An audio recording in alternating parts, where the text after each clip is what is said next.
इस वीडियो में हम द्विघात बहुपद के शून्यकों और गुणांकों के बीच का संबंध पढ़ने वाले हैं। तो चलिए शुरू करते हैं। हमने अपनी पिछली कक्षाओं में पढ़ा है कि एक रैखिक बहुपद का सामान्य रूप px बराबर ax प्लस b होता है और इसका शून्यक माइनस b बटा a होता है, जिसे अचर पद बटे x का गुणांक भी लिखते हैं।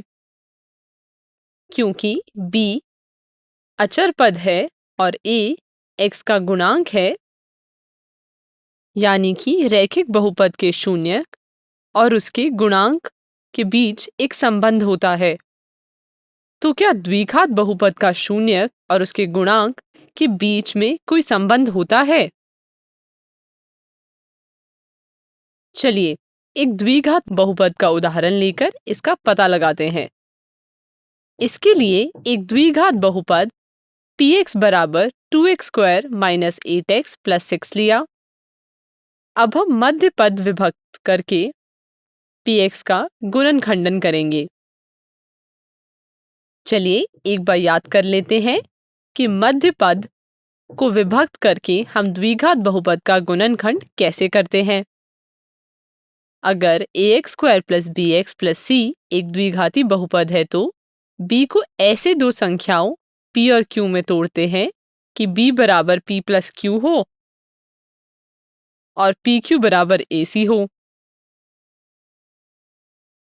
यहाँ मध्य पद माइनस 8x है तो हम इसे माइनस 2x और माइनस 6x में तोड़ेंगे ताकि उनका गुणनखंड 12x स्क्वायर के बराबर हो।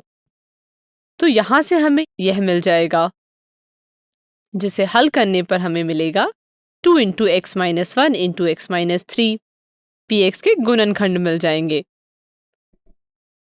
अब यहाँ से हम देख सकते हैं कि द्विघात बहुपद का मान शून्य तब होगा जब या तो x माइनस 1 बराबर शून्य हो या x माइनस 3 बराबर शून्य हो।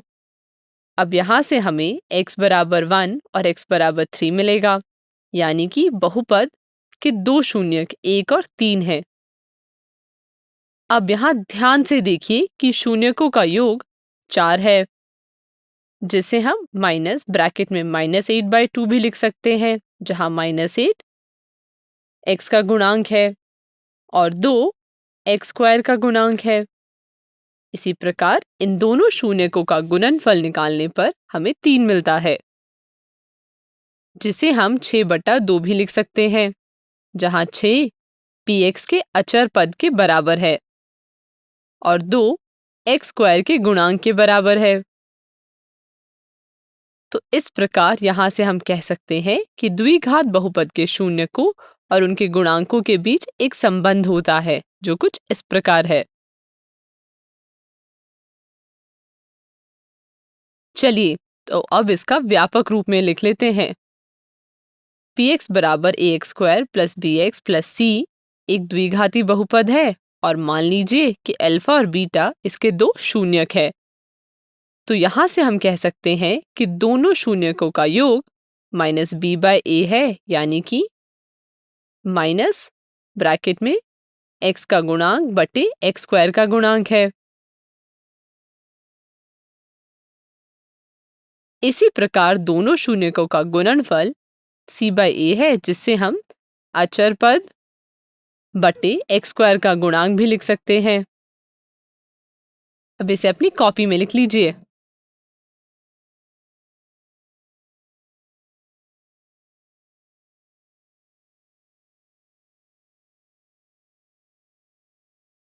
तो यहाँ हमने देखा द्विघात बहुपद के शून्यकों और गुणांक के बीच का संबंध। धन्यवाद।